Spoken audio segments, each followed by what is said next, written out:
할렐루야. 오늘 계시록 11장 11절에서 19절 함께 보시겠습니다.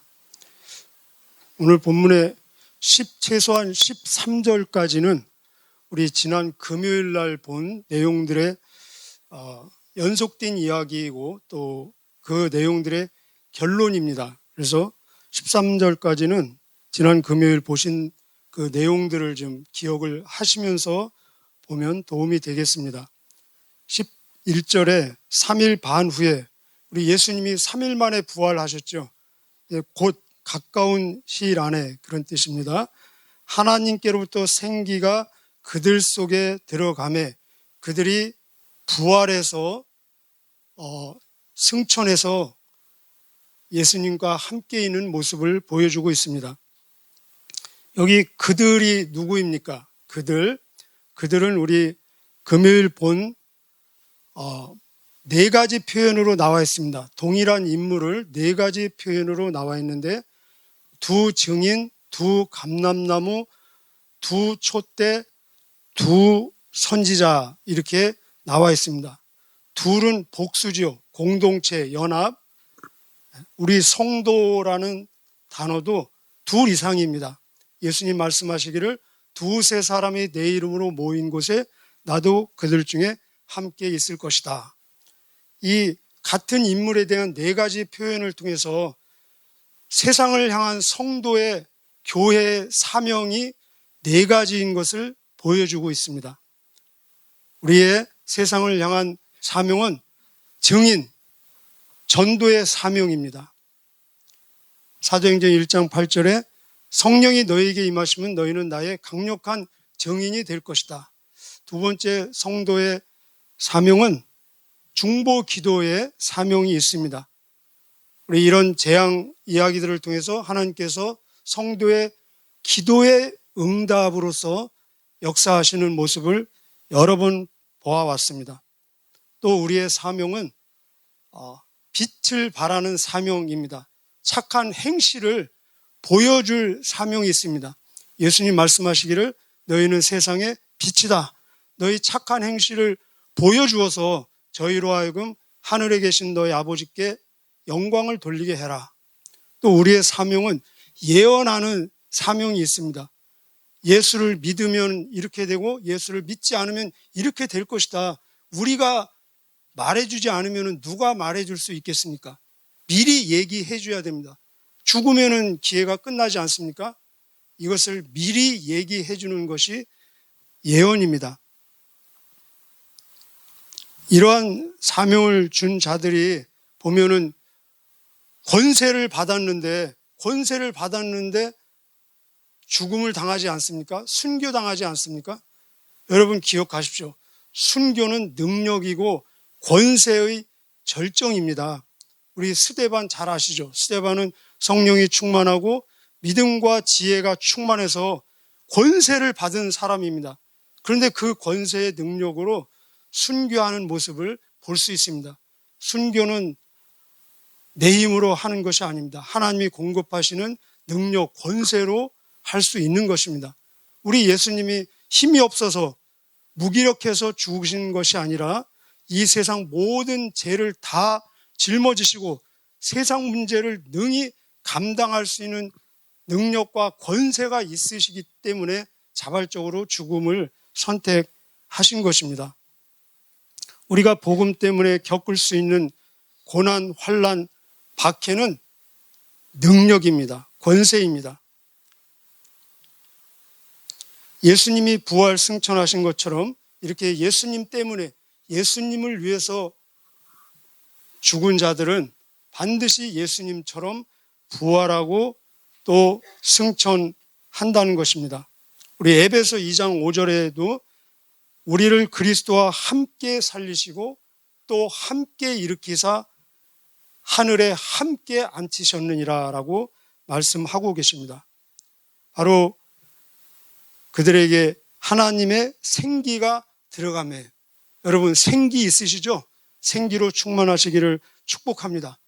생기라는 단어가 성경에 3번 나오는데 창세기, 에스겔 그리고 여기입니다. 창세기에서는 흙덩어리에 하나님의 생기가 들어가니 살아있는 영체가 되었습니다. 또 에스겔서에서는 마른 뼈다귀에 하나님의 생기가 들어가니 강력한 군대를 이루었습니다. 그렇습니다. 우리의 죽은 몸, 시체에도 하나님의 생기가 들어가면은 부활의 몸, 영원히 썩지 않을 천국의 몸, 신령한 몸, 거룩한 몸이 되는 것입니다. 근데 죽음 이후에 뿐만 아니라 지금도 우리는 여전히 하나님이 공급하시는 생기로 우리는 호흡하고 움직이고 활동하고 있습니다. 예수님 말씀하시기를 나는 포도나무여 너희는 가지니 너희가 나를 떠나서는 너희가 아무것도 할 수 없느니라. 호흡도 할 수 없는 것입니다. 그러나 내게 능력 주시는 자 안에서 내가 모든 것을 할 수 있느니라. 내게 생기를 공급하시는 그분의 힘을 받아서 우리는 호흡하고 움직이고 살고 있는 것입니다. 오늘 하루도 주님 주시는 생기로 충만한 저와 여러분 되시기를 축복합니다. 14절 보면은 둘째 화는 지나갔으나 보라 셋째 화가 속히 이르는도다. 우리 8장에 7 나팔 이야기가 있고 네 번째 나팔 후에 화가 있을 것인데 이것은 아직 불지 않은 3번의 나팔이 남아있다라고 말씀하고 있습니다. 그래서 첫 번째 화는 5번째 나팔, 두 번째 화는 6번째 나팔, 세 번째 화는 7번째 나팔이 곧 임할 것이다 라고 얘기하고 있습니다. 그래서 15절에 이제 마지막 나팔 7번째 나팔이 불 것이다. 근데 그것을 화라고 재앙이라고 얘기하고 있습니다. 근데 우리에게는 재앙이 아닙니다. 18절에 보면은 상을 주시고 복이 되고 하나님을 경배하는 예배의 자리가 된다는 것입니다. 우리 15절 마지막 나팔 한번 읽어보실까요? 15절 시작. 일곱째 전사가 나팔을 불매 하늘에 큰 음성들이 나서 이르되 세상 나라가 우리 주와 그의 그리스도의 나라가 되어 그가 세세토록 왕노릇 하시리로다 하니 17절 끝에도 보면 왕노릇 하신다라고 나와 있습니다. 여러분, 요한계시록은 이 말씀 11장에서 마무리를 해도 전혀 이상할 것이 없습니다. 이 15절은 최종적인 결론을 지금 말씀하고 계십니다. 여기 보십시오. 세상 나라 없어졌습니다. 지금 막말로 얘기하면 세상 망했습니다. 그리고 그리스도의 나라가 임했습니다. 그리고 예수님이 영원 무궁히 왕이 되셔서 통치하십니다. 그리고 성도들 부활했습니다. 그리고 상급이 주어집니다. 그리고 이 지성소에서 19절에 보면은 언약궤가 보인다. 지성소에서 하늘 지성소에서 하나님을 대면하고 예배하는 모습이 나오고 있습니다. 이거 다 되지 않았습니까? 최종적인 결론의 말씀입니다. 그런데 아직 지금 요한계시록 반이 남아있죠. 11장이 더 남아있습니다. 그리고 7 대접의 그 재앙도 남아있습니다. 여러분 이상하지 않습니까? 7째 인이 7 나팔인 것처럼 7째 나팔이 7 대접 재앙 이야기입니다. 그래서 이 7째 나팔 이야기를 통해서 미리 모든 결론을 지금 선언하고 있는 것입니다.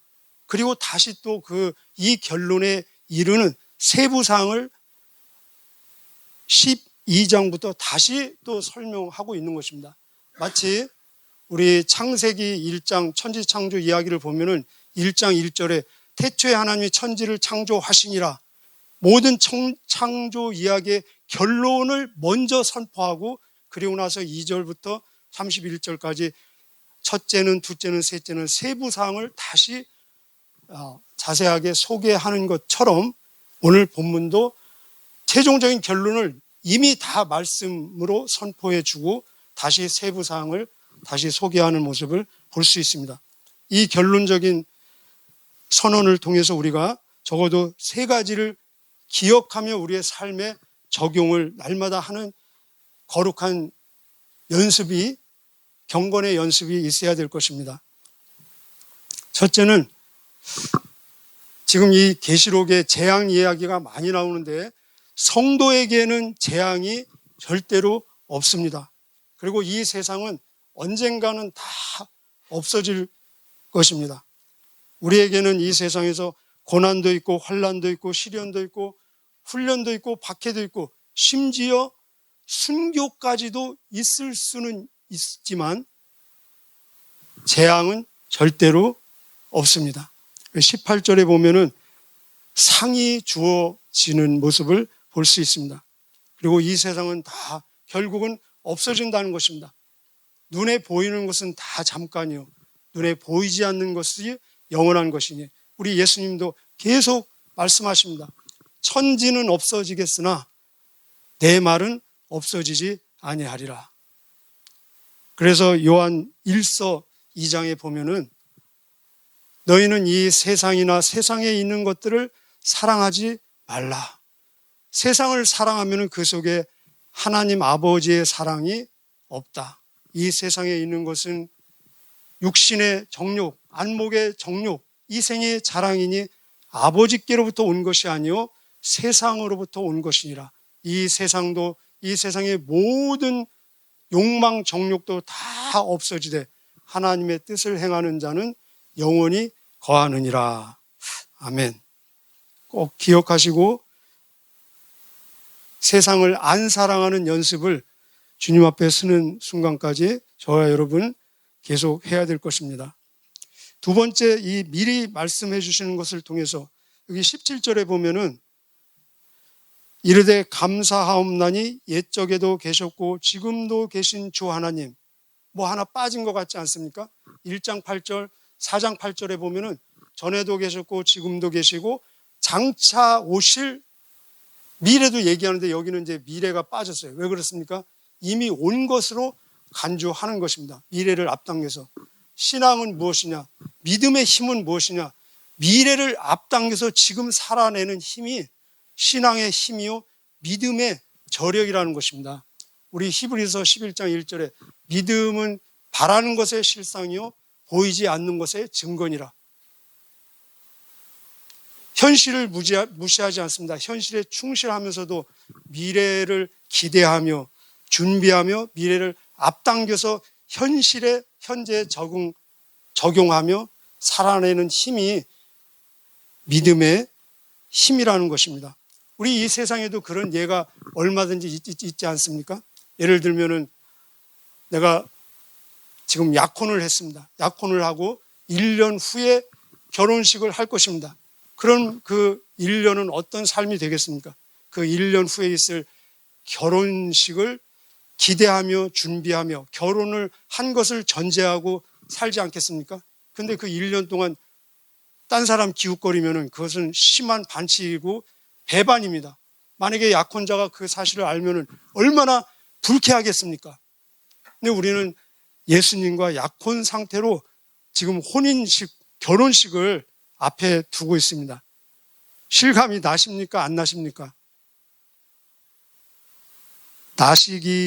나시도록 애쓰시기를 바랍니다. 의도적으로 실감이 나도록 노력을 해야 됩니다. 만약에 우리가 아주 그냥 아름다운 전망이 좋은 아파트, 지금 막 세워져 가는 아파트를 계약을 하고 계약금도 치르고 중도금도 치르고 앞으로 6개월 후면은 거기에 입주할 것입니다. 그렇다면 지금 내가 좀 불편한 반지하에 살고 있어도 넉넉히 소망 가운데 기쁨과 감사로 참아낼 수 있지 않겠습니까? 근데 예수님께서 이 결혼식을 위해서 우리를 위해서 하늘의 맨션 아파트를 짓고 계시다라고 예수님이 말씀하고 계셨습니다. 요한복음 14장에 너희는 마음에 근심하지 말라. 하나님을 믿으니 또 나를 믿으라. 내 아버지 집에 너희를 위한 거처할 처소가 많이 있다. 거기 보면은 맨션이라고 나와 있어요. 맨션 아파트. 맨션이 많이 있다. 내가 너희를 위해서 거처를 예비하러 가노니 너희를 위해서 처소를 예비하면 너희를 데리러 와서 너희를 나 있는 곳에 있게 하려 함이니라 라고 말씀하고 계십니다. 우리가 이 세상에서 세상 나라를 막 열심히 살다가 죽어서 하늘나라 가는 것이 아니라 이미 이 세상에서 하나님 나라를 사는 연습을 해서 그것이 몸에 익숙해져서 자연스럽게 하늘나라로 간다는 것입니다. 우리가 몸은 이 세상에 있어도 세상 나라를 사는 것이 아니라 여기 보면은 그리스도의 나라라고 했습니다. 그리스도의 나라를 사는 삶. 세상 나라는 어떤 삶입니까? 내가 나의 왕이 된 삶입니다. 내가 나의 주인이 되고 내가 나의 왕이 되면은 거기는 여전히 갈등이 있고 번뇌가 있고 고뇌가 있고 괴로움이 있을 수밖에 없습니다. 그러나 우리의 진짜 주님 되시고 왕 되신 예수님의 왕권, 주권, 통치권, 소유권을 인정해 드리고 내드릴 때 거기에 참다운 안식과 평안과 쉼과 기쁨이 있다는 것입니다. 그래서 로마서 14장 17절에 하나님의 나라는 성령 안에서 의와 평강과 기쁨이다 라고 말씀하고 계십니다. 세 번째, 이 앞당겨진 결론 앞에서 우리는 날마다 지성소에 들어가는 삶의 체험을 누리시기를 축복합니다. 우리 19절 한번 결론적으로 한번 읽어보실까요? 19절 마지막 시작. 이에 하늘에 있는 하나님의 성전이 열리니 성전 안에 하나님의 언약궤가 보이며, 하나님의 언약궤가 보이며, 지성소에 들어갔다는 것입니다. 지성소가 보이고 지성소에 들어간 그 경험이 어떤 사람에게는 엄청난 두려움과 공포가 될 것이고, 그러나 어떤 사람에게는 큰 은혜와 감격의 자리가 될 것입니다. 똑같은 그 내용이, 그래서 그 밑에 그 현상이 번개와 음성들과 우레와 지진과 큰 우박이 되더라. 이 현상이 지금 언약궤가 보인 현상이라는 것입니다. 지성소에 들어간 경우, 예수님을 인격적으로 만나지 않은 사람에게 이 언약궤, 지성소가 열린다는 것은 그들에게는 엄청난 두려움과 공포와 재앙으로서 번개와 음성과 우레와 지진, 막 우박이 되지만, 그러나 예수님을 구주로 인격적으로 영접한 하나님의 자녀에게는 이 지성소, 언약궤는 이 번개와 음성과 우레와 지진처럼 큰 감격과 큰 은혜의 역사라는 것입니다. 똑같은 사건이. 히브리서에 그런 말씀이 있습니다. 우리가 어떻게 이 언약궤가 보이는 지성소에 감히 들어갈 수 있겠습니까? 여기에 이 성전은 이 땅에 있는 성전이 아닙니다. 어디에 있는 성전입니까? 하늘 성전입니다. 하늘 성전. 그러죠? 19절에 이에 하늘에 있는 하나님의 성전이. 바로 이 지성소는 결론적으로 말씀드리면 오직 예수 그리스도의 피를 통해서만 들어갈 수 있습니다. 오직 예수 그리스도의 피를 통한 정결함을 받은 상태로 들어갈 수 있습니다. 그래서 히브리서 말씀하시기를 우리에게 있는 대제사장 예수 그리스도는 우리의 연약함을 돕지 못할 뿐이 아니라 우리와 같이 모든 일에 우리처럼 똑같이 시험을 받으신 분이지만 죄는 없으신 분이다. 그러므로 우리는 긍휼하심을 받고 때를 따라 돕는 은혜를 얻기 위해서 은혜의 보좌, 바로 이 지성소입니다. 하늘 지성소, 은혜의 보좌에 담대히 나갈 수 있을 것이다. 또 이어서 히브리서 9장에는 들어보십시오. 그리스도께서는 장래 좋은 일의 대제사장으로 오사 손으로 짓지 아니한 것, 곧 이 창조에 속하지 아니한 더 크고 온전한 장막으로 말미암아 동물의 피가 아닌, 염소와 송아지의 피가 아닌 오직 자기의 피로 영원한 속죄를 이루사 단번에 지성소에 들어가셨느니라.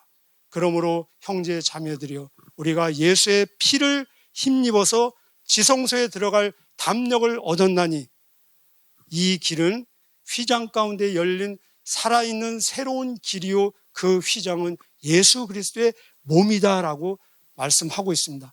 우리 잘 아시죠? 예수님이 십자가에 달려 돌아가실 때 성소와 지성소를 막고 있는 휘장이 위에서 아래로 확 찢어졌습니다.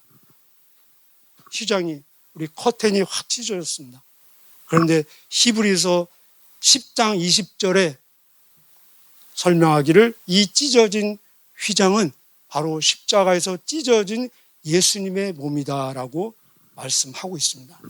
오늘도 우리가 예수 그리스도의 피를 통해서 하나님의 보좌, 하나님의 임자, 그 지성소의 말씀을 통해서, 기도를 통해서 들어가서 하나님과 신령한 교제를 경험하는 복된 이 시간 되기를 주님의 이름으로 축복합니다. 우리 함께 기도하시겠습니다.